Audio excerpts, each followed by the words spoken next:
নমস্কার সবাইকে, আহান আরাধ্যার ফ্যামিলি ব্লগে আপনাদের সবাইকে স্বাগত। তো ফাইনালি আমরা চলে আসলাম গ্রামের বাড়ি রিসর্ট। আর এখানে হচ্ছে টিকিট কাউন্টার। তো এখানে দাদা টিকিট কাটছে। আর আহান আরাধ্যার টিকিট লাগবে না, কারণ ওরা 10 বছরের নিচে। আর যারা 10 বছরের উপরে আছে তাদের 70 রুপিস করে। আর যেটা যেটা আছে ওইটার জন্য বোর্ড আছে আলাদা। আর আলাদা ওইখানে ব্রেকফাস্ট লাঞ্চ করার জায়গাও আছে, ওইটার ইয়েটা আলাদা। তো যে যেটা চায় তো তার জন্য সেটা। আর টাকা আলাদা আলাদা। তো এইখানে কিছু আছে ভিউ দেখার মতো। তো ওইখানে গেলাম। আর আমরা গেলাম, ফার্স্ট টাইম গিয়েছি ওইখানে, আমরা কোনো দিনও যাইনি। কিন্তু দেখলাম খুব সুন্দর জায়গাটা, খুবই সুন্দর। আমাদের তো ভালো লেগেছে, বা আহান আরাধ্যা ওরাও খুব মজা করেছে। তো সবাই মিলে আনন্দ করলাম। একটু রৌদ্র ছিল, একটু না বেশ ভালোই রৌদ্র ছিল, তারপরে আমাদের তো খুব মজা লেগেছে। আর কিছু এইদিকে কিছু ফটোশ্যুটও করে নিলাম সবাই মিলে। এই যে দেখো, খুব ভালোই লাগলো। দাদা দিদি ভাই সবাই মিলে আমরা খুব আনন্দ করেছি।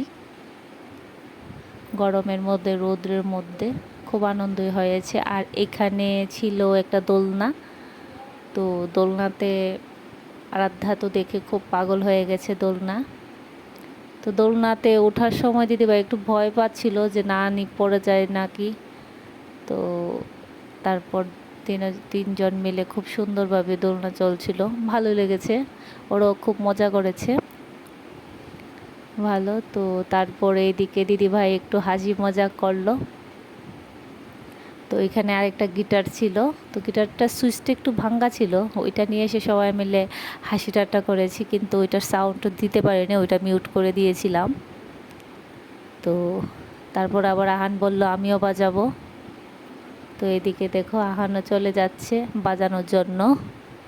ও খুব মজা পেয়েছে, খুব আনন্দ করেছে ও। তো তারপর ওদেরই একটা ছোটোখাটো একটা রেস্টুরেন্ট ছিল, ওইটার মধ্যে আমরা যে যেটা খেতে ভালোবাসে, যেমন চাউমিন আছে, এগরোল আছে। তো যে যেটা খেতে ভালোবাসে আমরা ওইটাই করলাম। এখন লাঞ্চ করেছি না ব্রেকফাস্ট করেছি ওইটা বলতে পারবো না, কারণ তখন টাইম ছিল দুপুর 1টা।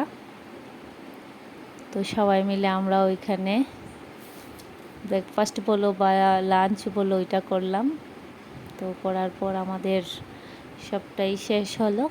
তো আমার ভিডিও যদি তোমাদের কাছে ভালো লেগে থাকে তো প্লিজ লাইক কমেন্ট করবে।